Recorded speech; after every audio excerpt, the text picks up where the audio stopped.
aqueles para os quais a gente não tem representante aqui que vai falar sobre o simpósio temático em questão, eu vou me responsabilizar por fazer a apresentação. Então, já de imediato passo a palavra para a colega Pamela, que vai fazer a apresentação do ST1 e também do ST3. É isso, Pamela? É isso, sim. Fica à vontade, então. Um minutinho. Bom, deixa eu só pegar aqui o ST da colega, só para eu não esquecer. Bom, primeiramente, boa noite a todos. Eu sou Pamela Cristina, eu sou aluna do PPG MUSPA e eu estou coordenando o ST1, que ele é intitulado Patrimônio Negro, Produção Cultural, Museologia Social e Acervos Antirracistas. Junto comigo, nós temos a professora Alba Cristina, que é docente no IFSU Campus Porto Alegre, e também ela é agência de governança da Política Nacional de Educação e Equidade para a Educação, Equidade e Educação para as Relações Étnico-Raciais, que é a PENERC, uma política que foi lançada agora em 14 de maio, né, recentemente, e a professora Marta Iris Camargos Messias da Silveira, que é da Unipampa, do campus Uruguaiana. E a proposta do ST, né, é acolher os trabalhos de pessoas negras e não negras que tenham uma pesquisa antirracista, né, e que desenvolvam pesquisa a partir de políticas com equidade racial, da museologia social e da produção cultural. Então, se você tem algum trabalho, né, na área do cinema, na área da cultura específico, e assim como da museologia, este ST ele vai estar acolhendo estes trabalhos que podem ser também relatos de experiência, assim como a apresentação das suas pesquisas. E aí, apresentando o ST da minha colega, né, da minha colega Daniele, peço para que ela me corrija se eu falhar em alguma informação. Esse ST é o ST3, intitulado Sujeitos e Instituições, Museus, Coleções e Colecionismo, que é voltado para os trabalhos que vão falar sobre a salvaguarda e história de instituições, assim como as coleções que formam colecionadores. E ela vai detalhar ali, é um ST, né, que vai se dedicar também a falar sobre esses acervos que são constituídos nesses espaços, que tem foco falar sobre a memória, os centros de memória, as pesquisas desenvolvidas, assim como a documentação. Muito obrigada. Obrigado, Pamela. Então, eu dou sequência aqui à apresentação do ST2, que é o ST de Museologia, Patrimônio e Políticas Públicas.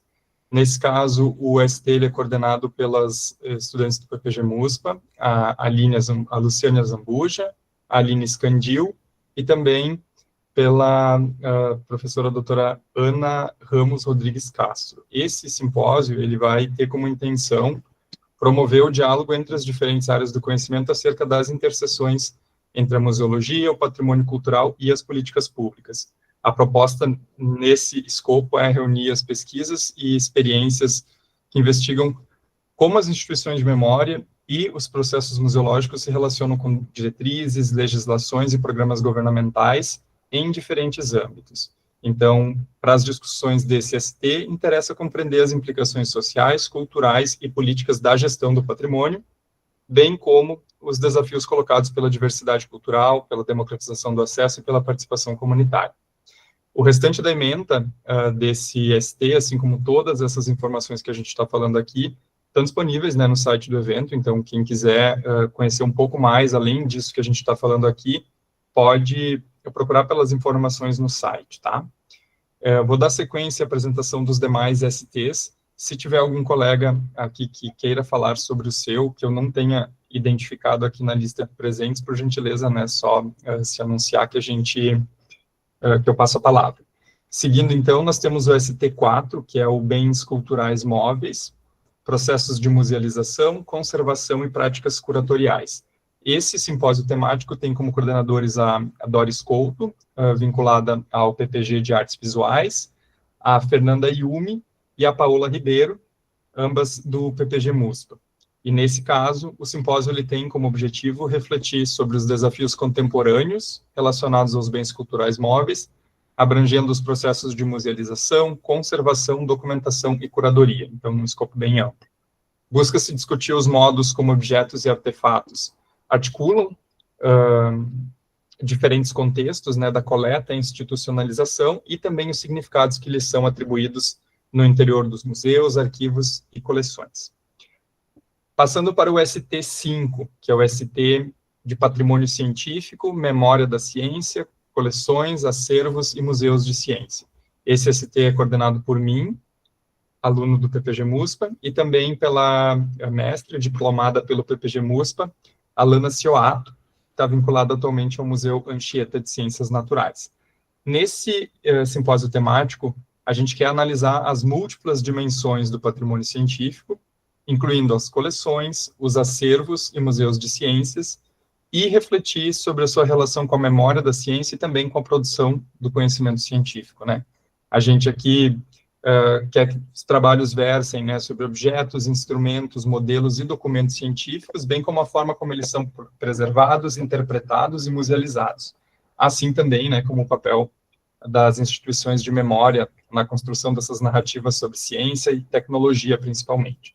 A gente vai privilegiar discussões que abordem aí a dimensão histórica, epistemológica, educativa e social das coleções científicas, quer elas estejam em museus ou em outros tipos de instituição. Então, tudo aquilo que tem relação com as ciências é escopo desse museu, desse ST, aliás, a partir da perspectiva da memória e do patrimônio científico. O ST6, ele é coordenado pelos colegas Guilherme Meneguzzi e Janaína Dalla Roça, e ele tem como intenção, então, discutir as complexidades e os desafios das paisagens culturais. Nesse caso, discutir as múltiplas dimensões das paisagens culturais, considerando aí as interações que vão existir entre patrimônio, memória, sociedade e ambiente. Os colegas querem trazer luz tanto aos elementos materiais, né, como os sítios, as construções, os monumentos, esses ecossistemas, né, quanto aos imateriais, que nesse caso são práticas, saberes e tradições associadas a territórios específicos. Então, o interesse é priorizar abordagens interdisciplinares que vão problematizar os desafios da preservação, da gestão e da interpretação das paisagens culturais. Passando para o ST7, a gente tem memórias e patrimônios subrepresentados, povos indígenas, imigrantes e também refugiados. Esse ST é coordenado pelas colegas do PPG MUSPA, Tatiana Funghetti e Paola Ribeiro. A intenção desse ST em específico é trazer à luz, né, as memórias, narrativas, patrimônios de grupos historicamente subrepresentados, como os povos indígenas, pessoas migrantes e imigrantes e também pessoas refugiadas, no contexto dos museus, arquivos e instituições culturais. A ideia é refletir sobre as práticas de preservação, documentação, musealização e curadoria que envolvam o reconhecimento, a valorização e a visibilidade desses patrimônios, né, considerando essas tensões que permeiam essas representações institucionais e também essas vozes comunitárias, principalmente num contexto atual, né, de migrações contemporâneas e desses fluxos que acontecem, né, entre os diferentes países do mundo, motivados por questões políticas e de outras ordens. E, por fim, a gente chega aqui ao ST8, que é o ST sobre História dos Museus, Trajetórias de Acervos e Bens Culturais. Esse ST tem a coordenação dos colegas Giovan Carvalho, do PPG MUSPA, e também de Everton Reis Quevedo, do PPG em Memória Social e Patrimônio Cultural da UFPEL, e da doutoranda Vanessa Gomes de Campos, do PPG em História da UPF. Esse simpósio, fechando as discussões assim, sobre o evento, ele quer refletir sobre a história dos museus, a formação e a trajetória dos acervos e a circulação dos bens culturais, abordando aí diferentes dimensões, com foco especial nas dimensões sociais, políticas e culturais. O que se quer discutir nesse ST é compreender, né, como as instituições museológicas se consolidam, como objetos são coletados, classificados, preservados e expostos, e como narrativas sobre patrimônio e memória se constroem ao longo do tempo. Eu reitero que todas essas informações que foram relatadas por mim e pela colega Pamela aqui nesse momento anterior ao início da oficina, né, elas estão disponíveis no site do evento, assim como todas as demais questões relacionadas à submissão. Então, se vocês não tiveram a oportunidade de fazer a submissão ou de olhar o site do evento até o momento, a gente convida que vocês façam isso. O link é muito simples, é cedesmuspa.org, né? A gente pode colocar ele aqui no chat, inclusive.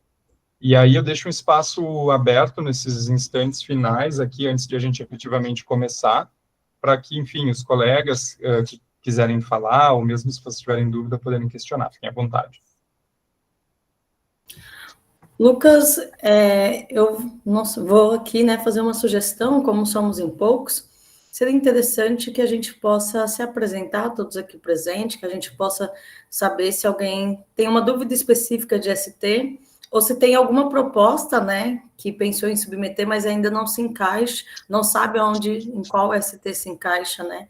Acho que esse momento pode ser também da gente esclarecer, elucidar essas questões. Então, também é para a gente se conhecer, para ver que alguns são colegas do PPG que estão aqui, Paola, Vinícius, a Dani, e outros nomes que eu acredito que seja o nosso público, né? Então, eu vou aproveitar para fazer uma chamada aqui, e aí todo mundo só fala o nome, sobrenome, e o interesse no campo de pesquisa, só para a gente ter uma dimensão, e em seguida, se a pessoa se sentir à vontade, trazer, né, suas inquietações. A primeira pessoa que aparece aqui para mim é Alice de Almeida.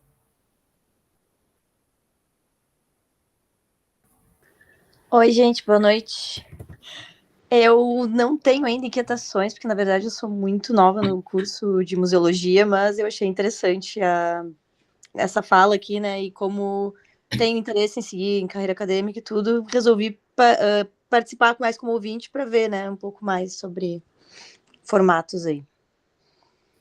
Seja bem-vinda, Alice. Muito obrigada, viu? Depois vem para mim aqui a Daniele Teles. A Dani, não sei se está com áudio.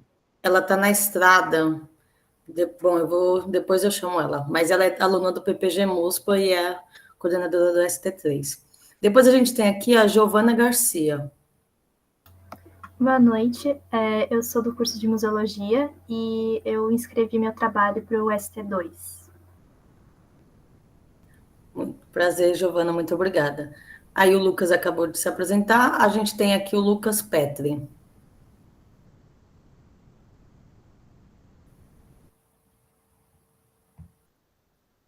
Lucas, o teu microfone fala que tá mudo. Aparece para mim que você está falando, mas está mudo. Oi, boa noite. Resolvido. Agora sim. Isso aconteceu hoje também no MConf. Perdão. Bem, sou da graduação, sou do PPG Música também, então estou aqui auxiliando na coordenação do evento. E também escrevi trabalho no ST4. Perfeito. Nereide Alves. Oi, pessoal, boa noite. Eu estou na rua. Meu nome é Nereide Alves, eu me inscrevi no ST1, e a minha pesquisa é na linha do patrimônio cultural negro. Paula Ribeiro. Oi, pessoal, sou Paola, sou aluna do PPG MUSPA, coordeno também STs e eu inscrevi trabalho para o ST8. Sara Maia.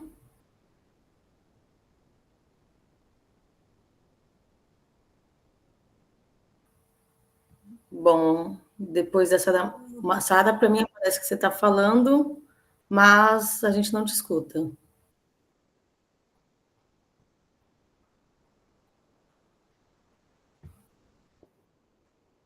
Se quiser digitar também, pode digitar que eu faço a leitura aqui para ti. Enquanto isso, eu vou apresentar o Vini. Não sei falar teu sobrenome, Vini. Ele está sem tá sem microfone, e ele é aluno do PPG MUSPA e também faz parte da comissão de organização e está responsável ali pelo trabalho, inscrição do trabalho no ST3. E aí, acredito que a gente pode dar continuidade, Lucas, depois, quando a Sara se apresentar aqui, se tu puder ler, tá bom? Muito obrigada a todos. Perfeito. A Sara escreveu aqui no chat, então, que ela é turismóloga e, no momento, trabalha voltado por ST3. Então, pessoal, de novo, né, eu agradeço por esse momento anterior aqui, né, e pelo fato de vocês estarem acompanhando as discussões que a gente pretende trazer para essa noite. Na verdade, o que eu tenho para apresentar aqui, ele é uma fala estruturada com um foco bem específico, né, no nosso evento. Eu vou, na sequência, começar a compartilhar minha tela e quero convidá-los aí, se tiverem alguma questão, dúvida, enfim, alguma necessidade de interrupção, fiquem à vontade, tá? A gente tem esse tempo para conversar. Eu não calculei bem quanto tempo a gente vai levar aqui, mas eu não acredito que seja uma apresentação muito longa. Então, se sobrar um tempinho no fim, eu gostaria que a gente tentasse também desenvolver uma atividade em conjunto. Não sei bem se a gente faz isso em formato individual ou se a gente abre o documento que eu tenho preparado aqui e fala em conjunto. Vamos ver como é que vai ficando a dinâmica, né, ao longo da minha fala. Então, as questões básicas sobre o evento a gente já apresentou, né? Eu vou começar a falar a partir, então, do que nos traz a esse lugar de poder falar sobre comunicação em eventos, né? O que é isso especificamente? Considerando que a gente tem colegas da graduação aqui, é legal fazer uma fala mais do começo das coisas para poder situar justamente o que é essa prática, né? Então, bem sinteticamente, né? A gente precisa dizer que a comunicação de trabalhos em evento, ela faz parte de um processo maior que a gente estuda, conhecido como comunicação científica. Comunicação científica, ela tem a característica de ser especificamente aquela comunicação que cientistas ou pessoas em formação fazem para cientistas ou outras pessoas em formação, ou seja, ela exige em alguma medida aí um grau de especialização e ela tem condicionantes próprios, assim como maneiras de construir discurso que são específicas, né? E ao mesmo tempo em que isso é diferente de uma comunicação de massa, né, uma comunicação pública, ou seja, uma comunicação para uma audiência maior, essa comunicação ela consegue ser ainda mais específica em áreas do conhecimento específicas, né? Então, se a gente vai pegar um artigo científico, que é uma outra modalidade dessa comunicação científica, ou um trabalho apresentado em um evento da física, por exemplo, a gente vai tentar ler esse documento e provavelmente não vai conseguir entender muita coisa dele sem ter o conhecimento necessário, ou seja, sem compartilhar o código daquela comunidade epistemológica em específico. Então, todas as áreas do conhecimento se comportam mais ou menos dessa forma, ou seja, mais ou menos fechadas. Existe uma tendência maior de áreas que a gente considera como as ciências mais duras, né, principalmente as voltadas para as ciências da vida e as da terra, de terem esses códigos e essas linguagens compartilhadas um pouco mais difíceis de serem aprendidas por quem não é do campo. E por que é importante comentar isso? Porque a gente tem muito desse processo de comunicação e construção de discurso e de conhecimento a partir daquilo que acontece nos eventos científicos, que são uma forma de transmitir conhecimento e uma forma de transmitir conhecimento de maneira mais rápida do que a comunicação em periódicos ou do que a publicação de teses, dissertações ou mesmo trabalhos de conclusão de curso, né? Porque o que caracteriza eventos científicos é, principalmente, a periodicidade deles, né, e o fluxo deles com algo mais rápido, né? Ou seja, a ciência circula nesses canais de forma mais rápida. E a gente, como cientistas do patrimônio, como pesquisadores de museus, tem também na nossa área, né, eventos científicos que são reconhecidos pela comunidade de outros pesquisadores de patrimônio e pesquisadores de museu como sendo canais de comunicação científica. O que a gente quer fazer com o CEDISMUSPA é torná-lo, né, dentro das condições estruturais que estão postas, né, o fato de ele ser um evento organizado por discentes, de estar vinculado a um programa de pós-graduação, que ele se constitua, né, como justamente esse espaço para circulação de ideias e para troca de conhecimento entre pesquisadores e informação, tá? Então, muito brevemente, trouxe isso para contextualizar para vocês, e também já passo para a sequência, né? Esse processo de comunicar conhecimento ou comunicar ideias é muito antigo. A gente tem desde lá da antiguidade, né, justamente, filósofos ou historiadores naturais que nem tinham essa alcunha naquele momento, buscando se reunir em grupos e trocar ideias sobre determinados temas, né? A partir desse processo de comunicação que naquele momento era muito mais oralizado, né, do que hoje a gente tem registrado por meio da escrita, que as ideias fluíam, né? Depois a gente passa um bom tempo até que chega aí num primeiro movimento sistematizado ou institucionalizado, né, de criação de sociedades científicas. Eu trago aqui como um exemplo a Royal Society, como uma delas, né, não foi a primeira. Antes das sociedades científicas, a gente teve diferentes outros tipos de espaço, né, as próprias academias e por aí vai, que funcionavam como esse espaço de reunião de pessoas especializadas em torno de um tema para discussão de ideias afins ou ideias compartilhadas entre eles. A Royal Society eu trago aqui como um exemplo, porque as reuniões da Royal Society, né, que se tornaram, ao longo do tempo, reuniões regulares, continham apresentações orais e também a publicação dessas atas, o que vai dar origem ao processo formal de comunicação científica por meio de periódicos também, né. Então, pensem que as datas das reuniões eram afixadas, e essas reuniões, de certa forma, já se constituíam como eventos, e as pessoas enviavam as suas propostas de comunicações para esses eventos, né? E esses eventos faziam com que as ideias circulassem. Então, se um trabalho era apresentado na reunião de junho, na reunião de julho, acontecia uma crítica, ou acontecia a leitura de um documento de endosso ou de refutação, tentativa de refutação àquela ideia exposta na reunião anterior. Isso é muito do que a gente faz hoje, com um processo mais formalizado também, né, quando faz as comunicações em eventos nas modalidades que a gente tem contemporaneamente, né.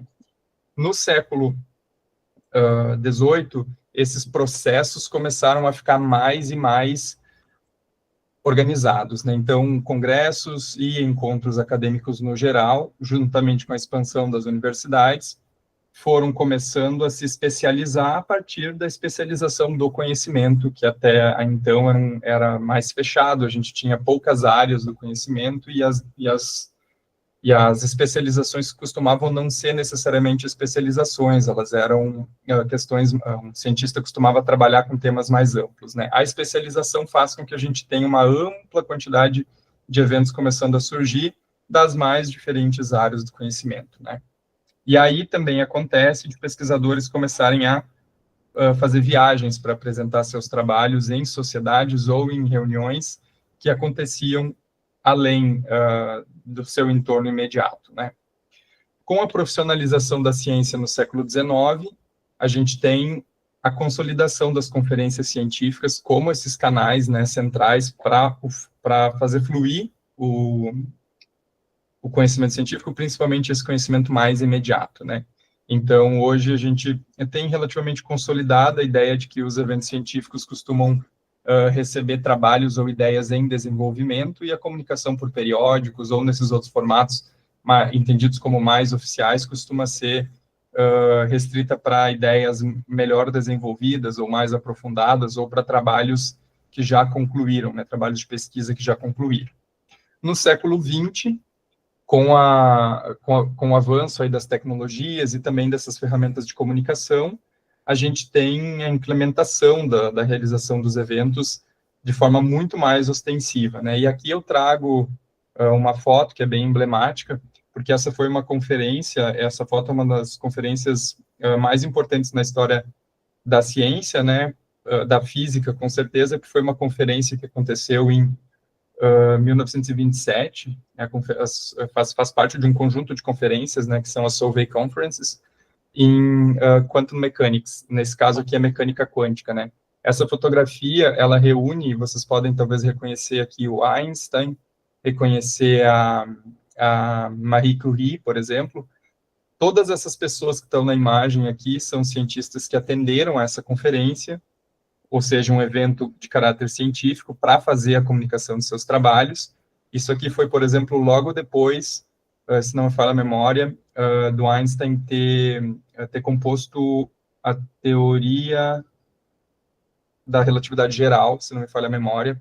Tem uma que é de 1905, tem uma que é de 1925, então essas ideias e muitas outras coisas foram discutidas aqui nesse evento, e tem esse registro, né, que contempla que eu destaquei alguns cientistas que estão nessa foto, né, em vermelho. Todas essas pessoas têm alguma relevância para o campo da física, né, são propositores de ideias muito importantes para o contexto da física, e isso acontecia, então, com certo formalismo bem forte, né? Vejam que a foto oficial do evento, ela tem ali as pessoas posadas e tal, né? E percebam como, nesse caso, a gente está falando de um evento que tem um contexto bem restrito, o total de participantes dele foi esse conjunto de pessoas aí, que não deve ser muito mais que 20, e de fato eram as pessoas entendidas como iluminadas aí nesse contexto, né, para estarem discutindo as ideias. Trago isso para dizer que hoje, né, a nossa perspectiva sobre o que são eventos científicos, ela mudou bastante, mas ela segue mais ou menos uma mesma lógica, né, uma reunião de pessoas para discutir temas. E aí, aqui no Brasil, a gente tem as nossas orientações acerca de como preparar os textos que vão ser apreciados nesses eventos, seguindo uma diretriz bem específica da Associação Brasileira de Normas Técnicas, né, que é a NBR 6028, que é justamente para estruturar os resumos no formato ABNT. Essa é uma orientação geral, tá? E o que a ABNT nos diz acerca da estrutura de um resumo de acordo com essa norma em específico é que um resumo ele é composto por alguns elementos, tá? Agora a gente começa a entrar, de fato, no conteúdo específico preparado, né, para falar sobre resumo em si. Né? Deixamos esse aspecto histórico até aqui e seguimos com esse novo trecho da apresentação. De acordo com a NBR, né, nós temos a estrutura de um resumo contendo as palavras-chave e o resumo, tá? Então, essa NBR, ela dá diretrizes para ambas as coisas, tá? Essas diretrizes, elas são mais ou menos aplicadas defendendo das características de estilo dos periódicos, né, que vão receber resumos, dos eventos que vão receber resumos, e mesmo das universidades onde a gente desenvolve os trabalhos de conclusão, teses, dissertações ou relatórios que exijam a tipologia resumo, né. Percebam que é uma NBR separada das NBRs que fazem a normatização de outras coisas relativas ao documento, então a gente vai ter uma NBR diferente para as referências, vai ter um conjunto de orientações diferentes para seções diferentes do trabalho.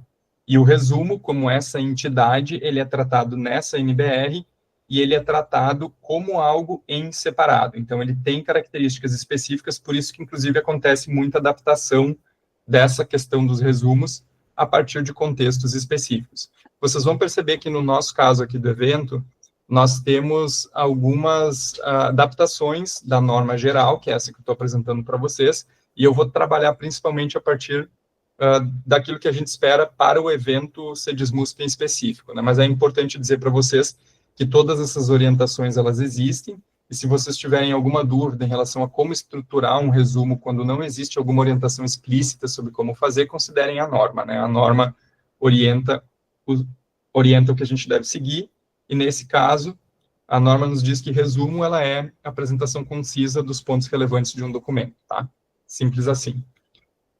No caso de um trabalho acadêmico ou relatório técnico, a gente vai ter um resumo de 150 a 500 palavras, tá? No caso de artigos de periódico, a extensão costuma variar entre 100 palavras a 250 palavras, e para documentos não contemplados em questões anteriores aqui nesses tópicos, a norma orienta entre 50 e 100 palavras. Aqui eu tenho um exemplo do que é um bloco de 500 palavras para um resumo de uma dissertação. Eu até tinha tentado destacar aqui os trechos em específico, né, que eu procurei. Essa dissertação é de autoria minha, então tem ali algumas coisas que eu segui para apresentar a estrutura do resumo, né, que é o que vem na tela aqui na apresentação na sequência. Agora, falando sobre o resumo em específico, né, o que a norma nos orienta a atentar para, né? Um resumo, ele vai precisar ter uma contextualização. Então, esse resumo ele vai iniciar com a introdução ao tema e já com a exposição do problema de pesquisa na sequência. Logo a seguir, a gente traz os objetivos da pesquisa. De forma geral, recomenda-se, né, que a gente apresente o objetivo geral, porque um espaço de 250 palavras, muitas vezes, para trabalhos que contêm objetivos específicos, fica bastante enxuto para a escrita, né? Na sequência, depois dos objetivos, a metodologia, por fim, resultados, e aí conclusão ou considerações finais, a depender do tipo de trabalho que a gente esteja desenvolvendo e do campo de conhecimento ao qual esse trabalho está atrelado, né? Percebam, a gente não tem normalmente muito espaço para escrever, e às vezes o resumo ele vai precisar sintetizar um trabalho muito extenso. Então é importante a gente escolher palavras que de fato expressem a ideia que a gente quer trazer acerca do trabalho, né?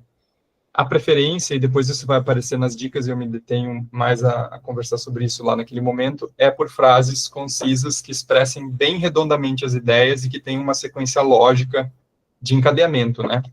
Para poder dar fluidez para a leitura. Então, esse é um aspecto bem interessante a ser considerado. Essa estrutura aqui como esqueleto, né? Ela pode funcionar para qualquer tipo de resumo, né, que a gente precise fazer. Então, se a gente está na dúvida sobre como seguir, contendo esses elementos aqui, a gente já tem um resumo que está bem parecido com aquilo que a norma, né, nos pede. No caso do nosso evento, a gente fez algumas adaptações em relação ao que a norma pede, né. Eu trouxe aqui a tela do início do nosso edital de submissão e destaquei na tela na sequência, né, isso que vocês estão vendo aqui, aquilo que a gente pede acerca dos resumos, né? Percebam que se trata de um evento científico, esse que nós estamos propondo, e a gente pede aqui até 500 palavras no resumo. Até 500 palavras não é muita coisa, né? Mas dá para a gente escrever e sendo sintético, né? Conseguir contemplar a exposição de uma ideia de forma abreviada, né? Depois, no momento da apresentação, se for aceito o trabalho, a gente tem tempo e espaço para poder discutir mais, apresentar a ideia mais desenvolvida. Mas o resumo ele oferece para quem vai ler, para quem vai avaliar, uma noção geral sobre a pesquisa e condições para a pessoa avaliar se aquilo atende ao que se espera em relação à proposta do evento em si, né? Então, nesse caso, a gente está pedindo um resumo de até 500 palavras e a indicação de 5 palavras-chave. As palavras-chave, elas vão ser basicamente uma sintetização sobre a sintetização, né? Porque a gente costuma fazer as palavras-chave a partir daquilo que é o grande tema do nosso evento. Aliás, o grande tema da nossa produção. Idealmente, a gente evita trazer para as palavras-chave termos que já apareceram no título, por exemplo. Porque quando nós estamos indexados em mecanismos de busca de documentos científicos, isso representaria uma sobreposição, né? Então, a gente, se escolhe palavras-chave diferentes, amplia as possibilidades desse trabalho ser encontrado a partir de uma busca, né? Então, adotar sinonímia é uma coisa interessante, né? Usar palavras-chave no resumo que sejam sinônimas daquilo que está no título pode ser uma estratégia interessante, porque aumenta as nossas chances de visibilidade nessas bases, né? Normalmente, quando a gente vai fazer uma pesquisa, a base considera, para apresentar uma busca, esses campos elementares de título, palavra-chave, conteúdo do resumo e coisas assim. Então, apresenta-se mais uma possibilidade de a gente poder ser encontrado, né, o que é muito válido quando a gente está publicando algo. A intenção é que a gente seja encontrado e nosso trabalho possa contribuir com outras discussões. E aí, eu chamei essa oficina de anatomia de um resumo, né, porque basicamente a gente consegue estabelecer uns paralelos bem legais com o funcionamento do corpo humano mesmo em relação aos elementos do resumo, né. Digamos que essa estrutura primeira que a gente precisa atender aqui em cima, de contextualização, objetivo, metodologia, resultado e conclusão, ela funciona assim como se fosse um grande esqueleto, né. É o que, se a gente está na dúvida, seguindo aquilo ali, a gente vai dar forma a esse corpo, né. E a introdução funciona justamente como as pernas, oferecendo essa sustentação para a gente. Ela vai oferecer aquelas informações essenciais para o restante do corpo do resumo, principalmente focando no contexto e na relevância do trabalho. Isso tudo considerando que a gente normalmente não tem muita extensão para explorar, então a gente tem que preparar para a abertura, não seriam frases de impacto, mas frases que chamem a atenção do leitor para aquilo que a gente quer discutir brevemente na sequência, né? Então, a introdução é por onde normalmente uma leitura começa. Então, fazer uma construção frasal que seja persuasiva para a sequência da leitura é bem importante, né? Então, percebam aí que é por onde o texto começa. Então, ele vai ter esse caráter de ser a vitrine, né, do que a gente está falando e sustentar a eventual leitura de quem for fazer a leitura do resumo na sequência, né. Nesse caso, a gente tem, a partir daí, seguindo com a analogia, os objetivos, né. Os objetivos, eles oferecem a centralidade, daí que eu brinquei com a ideia do coração, né, já que eles são o centro da construção do resumo. Todo o fluxo, né, e pensem aí o coração como esse órgão que bombeia, né, sangue para o resto do corpo, tudo isso vai ser a partir da construção de objetivos claros e bem definidos para o que a gente quer apresentar nesse texto, né? Então, os objetivos, eles se referem à pesquisa, obviamente. Por isso que a pesquisa tem que estar bem estruturada e a redação sobre a pesquisa também seguindo os objetivos da pesquisa. Então, normalmente, quando a gente vai escrever, a gente já pensou sobre essas questões relacionadas ao nosso trabalho em questão antes, né? Porque a gente tem uma ideia estruturada, e isso tudo tem que estar bem amarrado conceitualmente na construção da nossa ideia, para depois poder fazer sentido nessa transposição sintética, que é o conteúdo do resumo.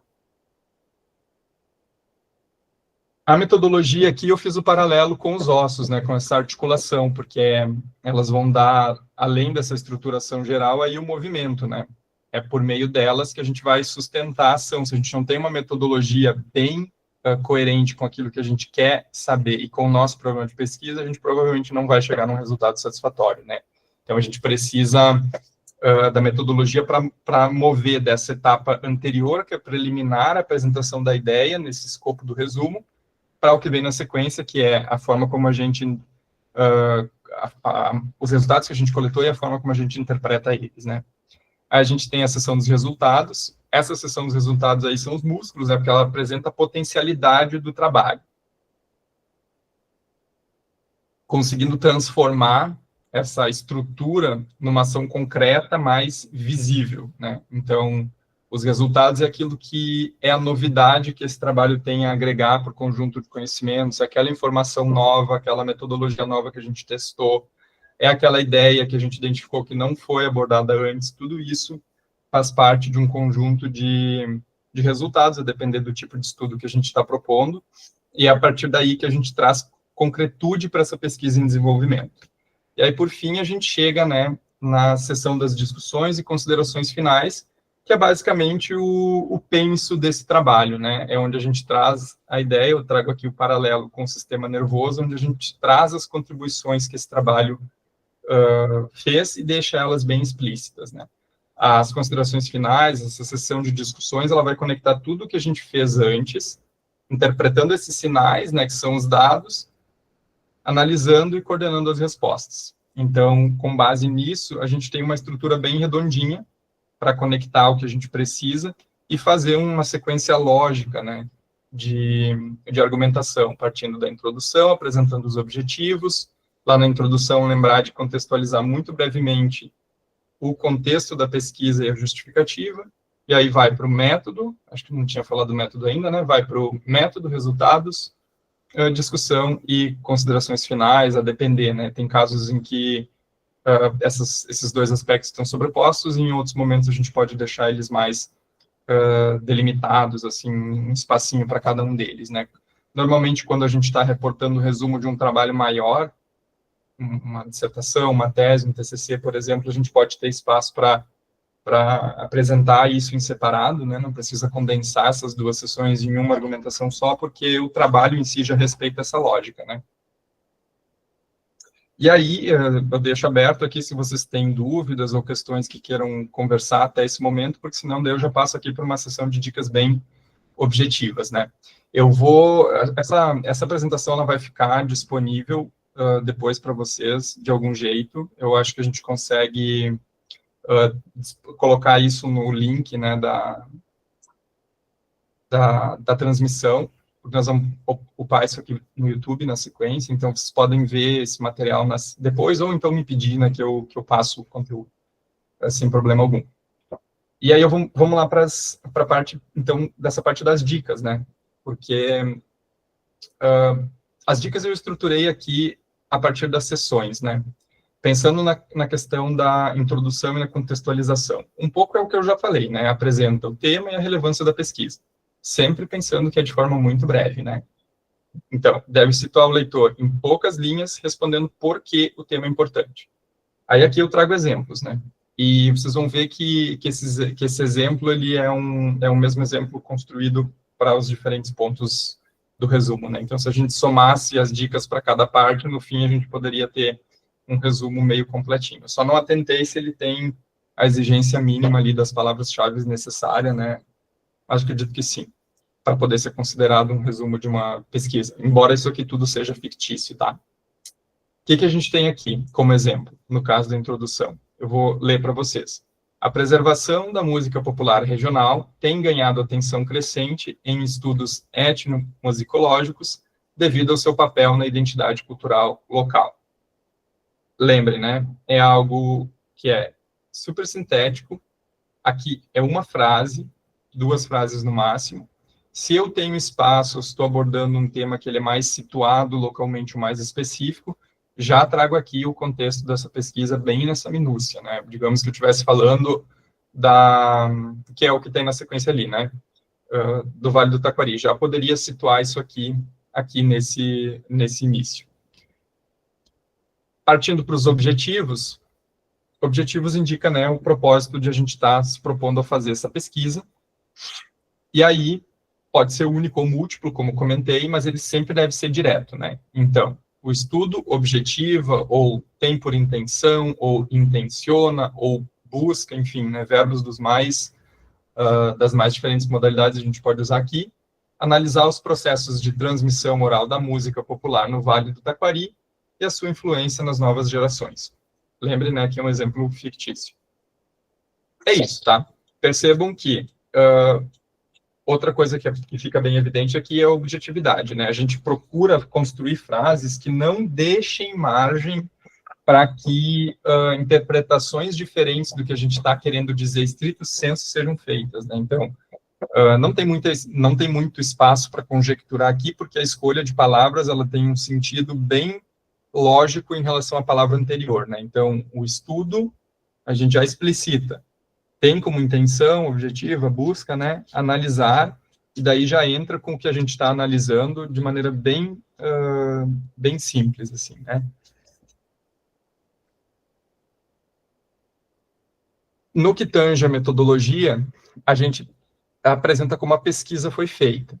E, às vezes, as metodologias, elas podem ser bastante extensas, a depender do tipo de estudo que eu fiz, né? Então, assim, esse aspecto é um aspecto que costuma dar um pouco de trabalho, porque a gente precisa condensar várias coisas ao mesmo tempo, né? Pense numa pesquisa que utilizou uma gama de coisas para atingir os resultados, né? Aí a gente precisa fazer o malabarismo de fazer caber, né? Principalmente considerando que temos que apresentar o tipo de estudo, quais as técnicas de coleta de dados, quais os procedimentos de análise foram feitos e as fontes que foram analisadas, né?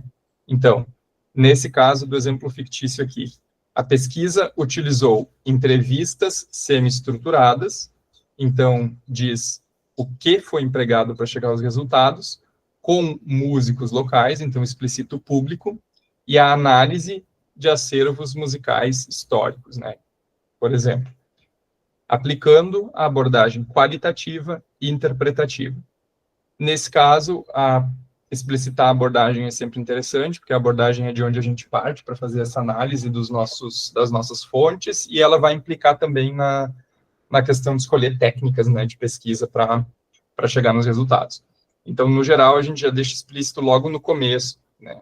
Aqui está no fim, mas pode deixar isso no começo, né? Essa pesquisa tem uma abordagem qualitativa, ou essa pesquisa adota uma interpretação quantitativa, por exemplo, né? Aí dá para brincar com isso, mas sem fugir muito do que a gente precisa deixar explícito no caso da metodologia, considerando que nesse aspecto aqui é bem comum a gente acabar se perdendo, porque às vezes tem que condensar muitas coisas, né, como procedimentos e técnicas, e, enfim, às vezes fontes analisadas num trecho bem sintético. Na questão dos resultados principais, né, às vezes a gente vai ter também muitos resultados para explicitar. No caso dessa pesquisa que eu realizei na dissertação do mestrado, que é o que vocês estão vendo aqui, eu basicamente não tive espaço para apresentar resultado, tá? Então aqui, porque assim, os resultados são são em torno de umas 100 páginas de tabela, gráfico e figura no trabalho, né? Então aqui não deu para dizer nada. Eu optei por basicamente fazer uma frase para cada objetivo específico e concatenando isso. Mas, assim, eu pessoalmente sinto que não falei praticamente nada de resultado aqui, porque nem teria como sintetizar tudo isso, né, nesse espaço exíguo, mas, enfim, a gente tenta. No caso dos resultados, a questão, né, primordial é tentar sintetizar aquilo que é o mais relevante, né? E aí, a partir do nosso ponto de vista mesmo, a pessoa, quando ela vai ler um resumo, ela vai procurar extrair dali o máximo de informações possíveis. Então, é importante focar nessa parte dos resultados, porque é onde está o ouro do nosso trabalho, né, onde a gente entrega para quem está buscando, ou para quem acaba chegando a esse texto, aquilo que é a novidade, né, o fator que diferencia nosso trabalho de outras produções que abordem o mesmo tema, ou que tenham a mesma técnica em relação ao mesmo tema, né? Então, a ideia, no caso de um resumo de um trabalho no caso de um resumo que precede um trabalho que vem na sequência, a gente pode não detalhar todos os dados no resumo, porque parte do princípio de que o resumo ele vai estar atrelado ao trabalho que vem na sequência, né? No caso de um texto feito para um evento, aí aqui a gente pode investir um pouco mais em apresentar alguma minúcia, deixando até talvez mais espaço para essa sessão na nossa sequência de argumentação, porque muitas vezes a gente não tem o restante do trabalho que vem na sequência, né? A gente tem o resumo publicado num caderno de resumos, por exemplo. Às vezes os eventos não fazem o convite para publicação posterior do trabalho completo em anais, né? Então, o resumo vai ser a única coisa que a gente tem de produção documental com registro a partir do evento. Então, nesse caso, se a gente tem resultados legais, investir um tempinho para apresentar esses resultados legais no resumo é estratégico, né? Estratégico do ponto de vista de motivar o interesse de outras pessoas por aquilo que a gente está discutindo. Então, como exemplo, né, a gente pode citar esse aqui. Os resultados indicam que a transmissão oral permanece como principal mecanismo de preservação musical, embora haja crescente influência das mídias digitais. Nesse caso aqui, a gente está fazendo eu estou ilustrando com um exemplo fictício, né, mas se a minha sequência lógica ela está inserida dentro de um contexto de uma pesquisa real, isso tem que, de fato, estar respaldado pelos dados que eu coletei, né? Então, lembrem disso, né? Não dá para dizer coisas que a gente não consegue provar a partir do que a gente disse antes ou a partir dos dados que a gente tem, né?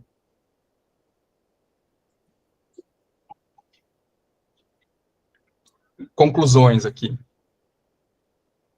Conclusões ou perspectivas ou considerações finais, né? A gente encontra isso com diferentes expressões, né, na literatura, se a gente vai pegar resumos para ler. Vai indicar o significado aí desses resultados naquele contexto de pesquisa e as possíveis implicações, ou, né, sugerir a continuidade da pesquisa, a aplicação prática. Isso é bem saudável fazer, inclusive, né, porque convida alguém que está lendo o texto, muito embora, às vezes, a gente não faça o processo de explorar os dados que a gente coleta em propostas posteriores de pesquisa, é saudável, né? É educado a gente apontar caminhos para que, eventualmente, alguém possa desenvolver, porque isso nos coloca num lugar de quem não está detendo todo o conhecimento possível acerca daquele tema, né? Ou seja, o processo de pesquisa muito embora ele esteja registrado, é sempre um processo em atualização, né? Então, pessoas podem partir dessa nossa sugestão, ou mesmo de suposições que a gente não cobriu na pesquisa, para desenvolverem outras pesquisas, retroalimentar a nossa, e assim sucessivamente, né?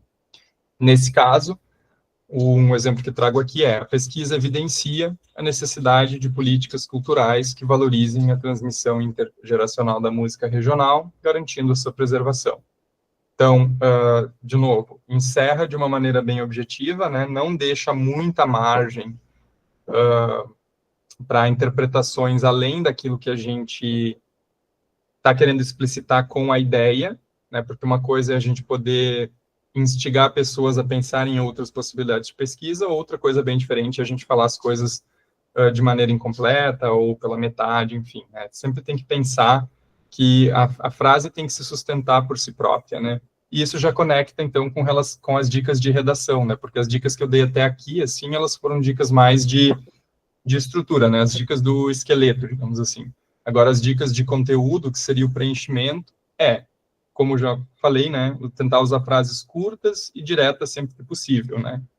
A questão dos verbos, preferencialmente no presente, para resultados e conclusões, evitar jargão excessivo ou termos técnicos sem explicação. Isso é uma coisa que nas ciências humanas e sociais acaba não acontecendo tanto, mas às vezes a gente das ciências humanas e sociais está tensionando objetos de outros campos do conhecimento e acaba tendo que empregar jargões ou coisas que vêm de outras áreas do conhecimento, então isso é sempre importante, né, evitar usar, ou se usar, tentar explicar logo na sequência o que são esses termos, qual que é o conceito por trás de alguma coisa muito específica, né, manter essa coerência lógica ali entre as frases, né? Em geral, os resumos, eles são construídos em blocos, né?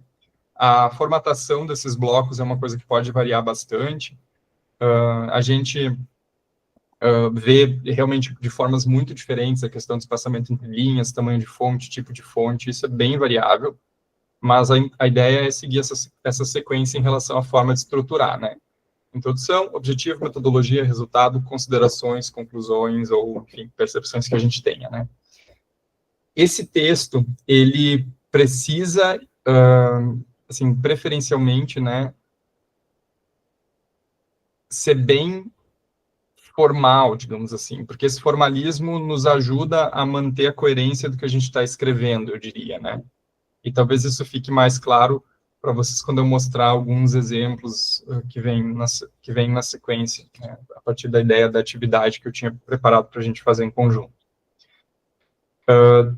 A questão, né, do limite de palavras, assim, essa parte, para pessoas que costumam ter uma escrita muito extensiva, assim, costuma ser difícil.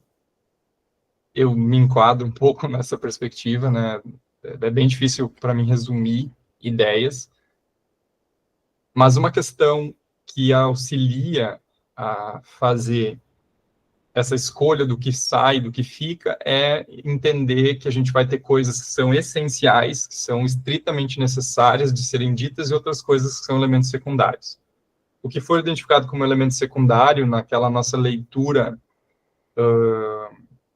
final, que daí já não vai ser a leitura final, né? A gente elimina. E daí faz uma leitura final integradora, de fato.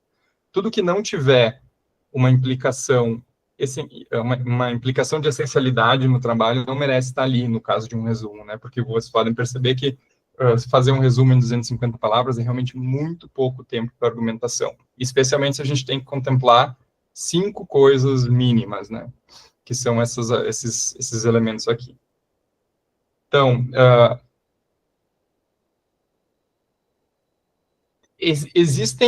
existem maneiras de a gente fazer, por exemplo, o resumo. Em alguns casos, a gente já tem a orientação por fazer a separação por esses blocos aqui. Então, quando vai escreve, né? Tem lá, resumo, 2 pontos, introdução, 2 pontos, faz a frase. Objetivo, parará, na sequência, e assim vai. Isso é uma questão de estilo também, normalmente não tem uma regra. Eu gosto de fazer assim, porque daí já diz para o leitor especificamente onde ele vai encontrar cada trecho do trabalho, porque a gente precisa pensar que às vezes as pessoas não leem com tanta atenção assim, ou leem por cima, ou fazem aquela leitura dinâmica, ou muitas vezes nem têm a paciência ou a disposição para ler muitos resumos. E, enfim, a gente sabe que isso acontece, né? Então, já deixar destacado que naquela frase em específica eu vou apresentar aquele elemento em específico pode ser uma dica útil, né? Se a gente quiser facilitar para quem está lendo o texto. Não é uma regra necessariamente, né? E eu trago aqui justamente como uma dica, porque pode ser interessante. A gente também pode deixar isso explícito de maneira indireta no texto, no meio da frase, né? Então, ao contrário de usar lá objetivos, 2 pontos, escreve no início da frase o objetivo, ou este texto tem como intenção e tal, para que a pessoa possa ver, né? Onde está cada uma dessas coisas. Uma questão que pode ser interessante é também fazer separado, né? Faz as frases em separado e depois une, né? Concatenando as ideias. A questão de dar uma última lida, né? Para identificar essas questões ali, pensando do ponto de vista do leitor, é legal. Se pensando na perspectiva de alguém que não conhece o tema, né? Se esse texto que eu escrevi vai ter condições de fazer com que a pessoa tenha uma compreensão mínima daquilo que é a pesquisa, né? A questão dos objetivos também é algo bem importante de deixar explícito. E a parte dos resultados, como comentei, onde a gente entrega, né, a novidade, a inovação do trabalho, aquilo que diferencia esse resumo da pesquisa de outras coisas, né, para poder ter uma concatenação dessas ideias, né. E assim, gente, em relação ao que eu tinha para apresentar de conteúdo, era isso, tá? Eu preparei aqui uma questão que seria uma ideia de atividade. Eu não sei se vocês... eu achava que nós teríamos mais pessoas participando, então a ideia da atividade seria mais dinâmica, né, se a gente tivesse mais pessoas participando.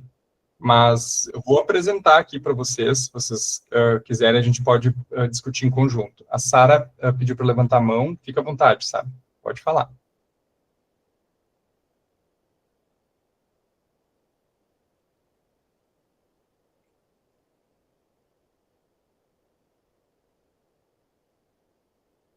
Enquanto isso, eu vou abrindo aqui.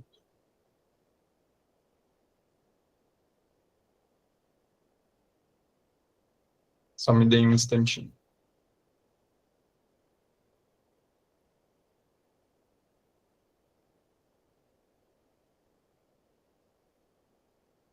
Eu acho que ao contrário de a gente fazer as... Ao contrário de a gente fazer as 3 atividades aqui, a gente pode abrir uma, e aí eu vou solicitar a participação dos colegas que estão ouvindo aí para a gente poder fazer em conjunto, tá? Que eu acho que é a mais legal. Das 3 atividades que eu tinha pensado aqui, a gente tem uma que eu acho que ela é mais elucidativa, assim. Eu vou deixar o espaço do microfone disponível, se vocês quiserem falando ao longo do tempo, né? Ao longo do que eu estiver explicando. Mas aí vamos tentar fazer em conjunto aqui. Eu vou começar a compartilhar a minha tela, tá? O que eu tenho aqui é um resumo fictício, ele vai mais ou menos naquela mesma toada, né, do que a gente tinha como os exemplos da apresentação.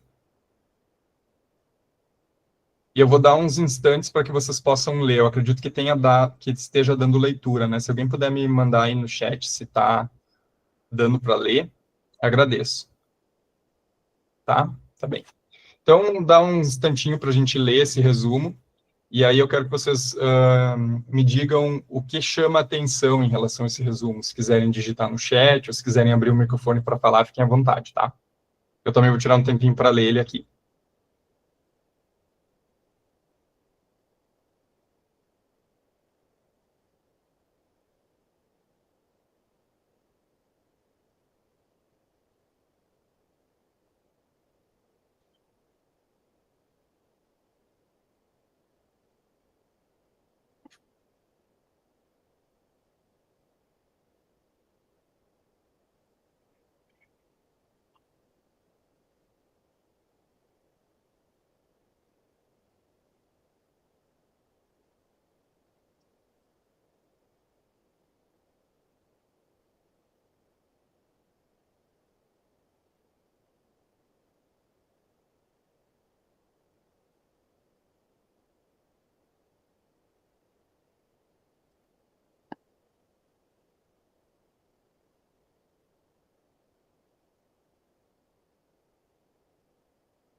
Tiveram tempo suficiente para fazer a leitura, pessoal?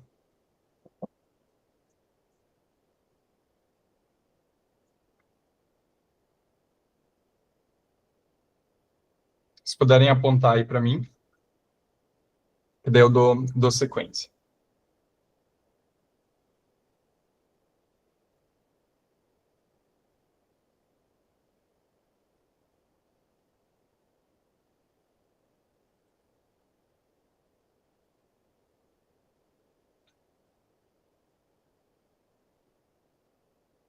Eu era para estar vendo o chat aqui da chamada, né? Alguém consegue me dizer onde é que pode estar o chat? Eu não estou vendo ele.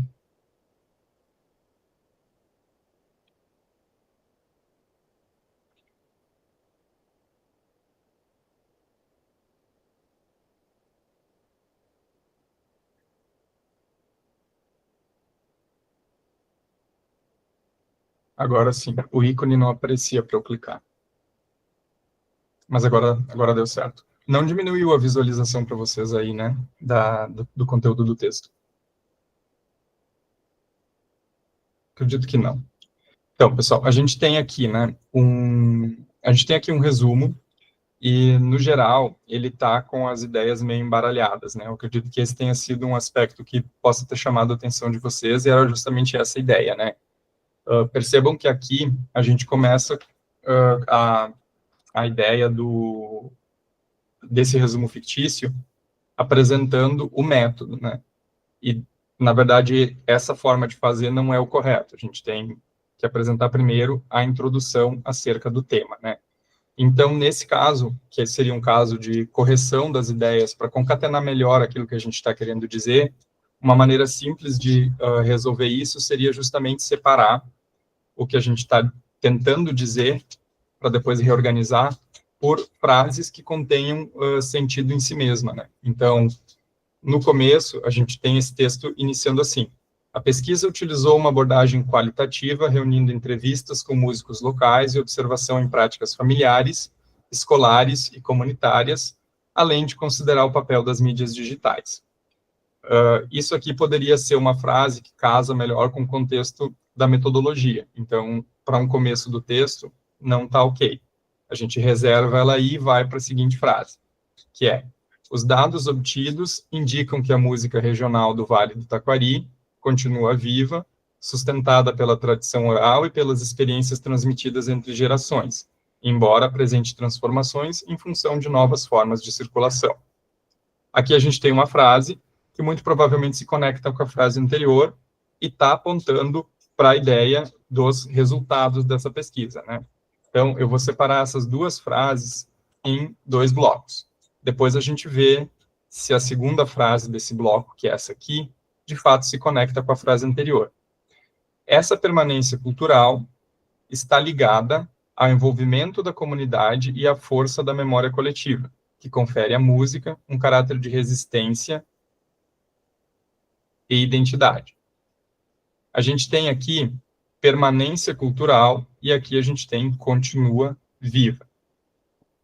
Muito provavelmente essas frases estão conectadas nesse nosso exemplo fictício. Então a gente mantém elas dessa forma e depois reordena a partir daquilo que a gente considera como a sequência lógica mais correta para a construção do resumo, né, que seria os resultados virem depois da metodologia.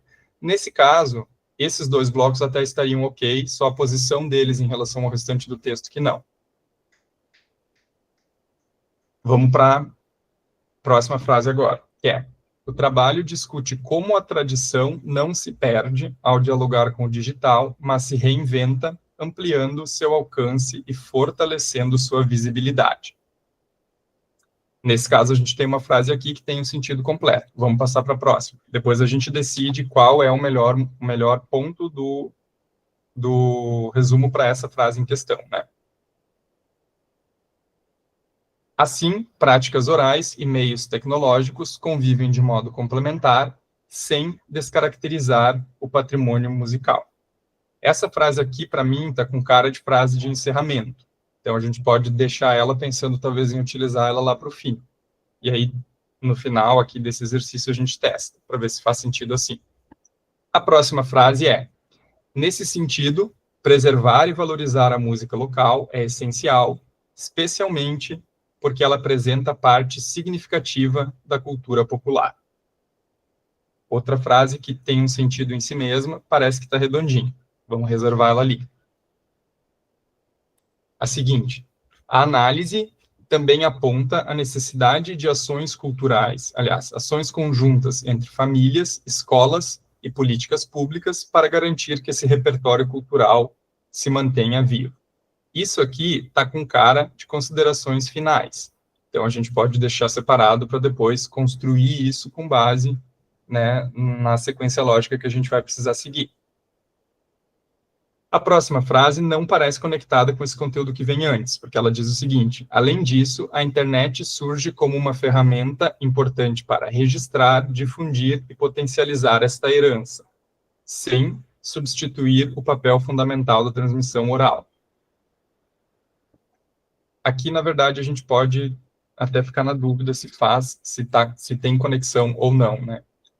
A valorização das tradições, aliada à adoção de estratégias contemporâneas de preservação, mostra-se como um caminho indispensável para a continuidade da música popular no Vale do Taquari. Opa, aqui está com cara de introdução, né? Então, a gente vai provavelmente mover essa frase lá para cima. Eu vou montar a estrutura como eu acredito que faça sentido, tá? Então, se vocês tiverem alguma ideia ou querem sugerir alguma construção diferente, podem usar o espaço do chat ou mesmo abrir o microfone aí para a gente dialogar, né? Penso que seria um bom início de frase assim. Um bom início de resumo, aliás, né? Manter isso aqui em cima. E aí eu vou pintar, talvez, de verde, só para sinalizar depois, para vocês verem como as frases vão ficando respondendo ao que elas precisam responder no lugar onde elas estão, né?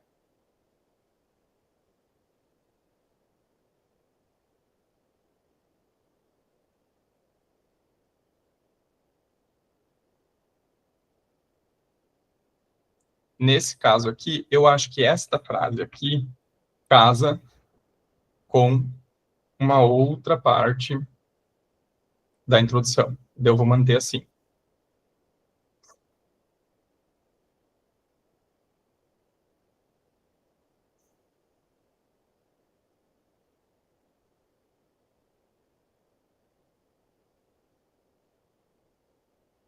E vão existir alguns momentos de silêncio entre as minhas falas, porque eu também estou pensando o que faz sentido, tá?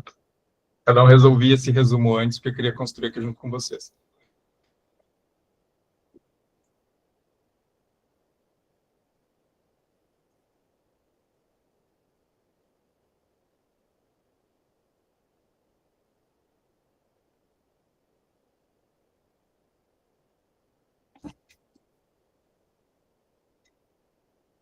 Eu acredito que isso aqui faça sentido como um conteúdo introdutório aqui, como um complemento à introdução. Aí a gente pode passar para a parte em que a gente apresenta o objetivo do trabalho, né? Que é: o trabalho discute como a tradição não se perde ao dialogar com o digital. Lembrem que essa ideia está bem redondinha ali, bem sintética, como precisa ser. Então, vou pintar de uma outra cor para que a gente consiga diferenciar depois, quando tiver todas as frases conectadas entre si.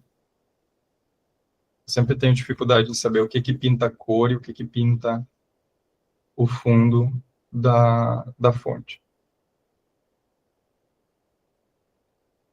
Aqui meio que já está resolvido, né? A gente já tinha definido antes que faz sentido dessa forma. Então, vou botar de uma outra cor.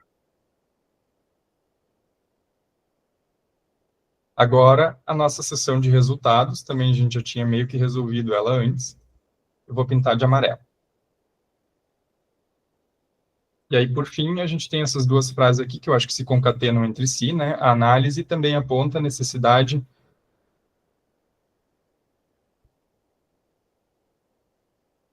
isso aí.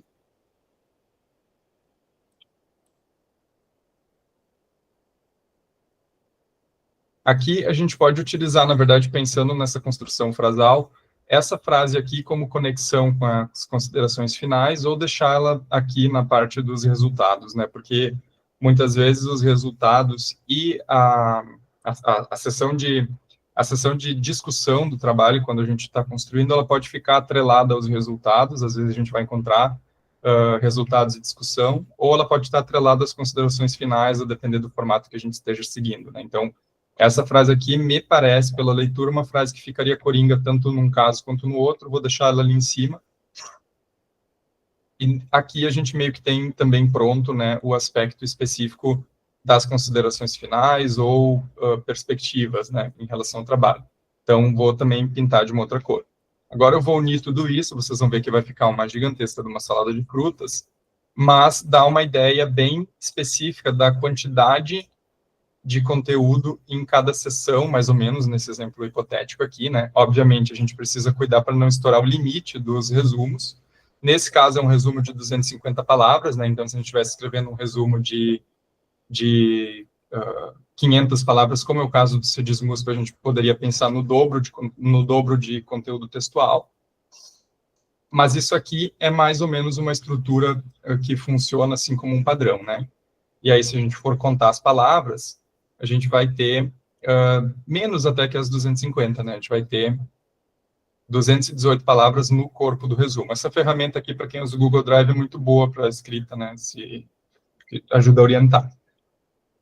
Essas 250 palavras, ou as 500 palavras, normalmente desconsideram título, e aqui a gente pode entender isso aqui como sendo um título, né? E as palavras-chave também. A menos que isso esteja explicitado, né, no conteúdo do edital ao qual vocês estão submetendo o trabalho para o evento em questão, né? Então, assim, pessoal, o que eu tinha para mostrar para vocês hoje era isso. Se vocês tiverem alguma dúvida, eu, de novo, reforço aí que a gente fica à disposição, né, enquanto comissão, eu também, vocês têm meus contatos. No começo eu não falei, mas eu deixei aí, aliás, tem meu e-mail aqui no fim da apresentação, né, vou voltar a compartilhar a apresentação. Se alguém quiser, eventualmente, anotar ou escrever em particular, fiquem à vontade para isso.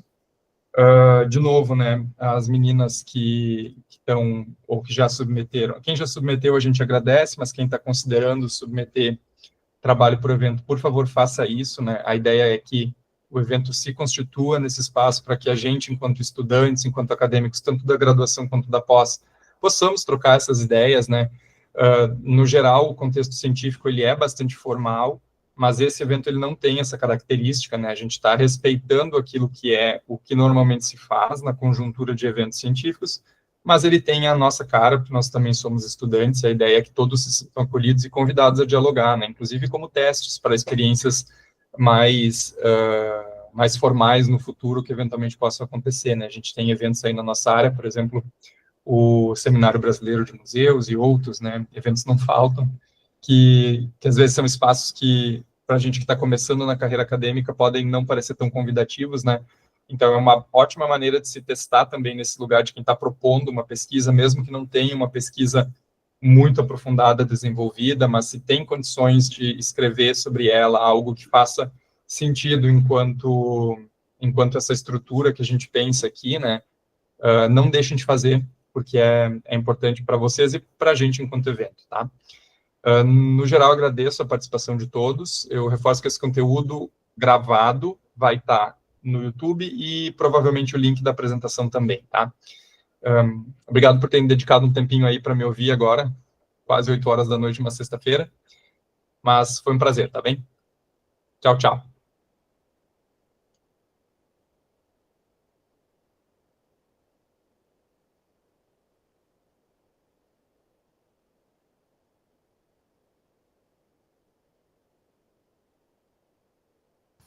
Obrigado, Lucas. Vou parar a gravação aqui e eu mando Claro. no e-mail, tá bom? Tá bem, muito Arrasou. obrigado. Viu? Abraço, Pamela. Boa noite.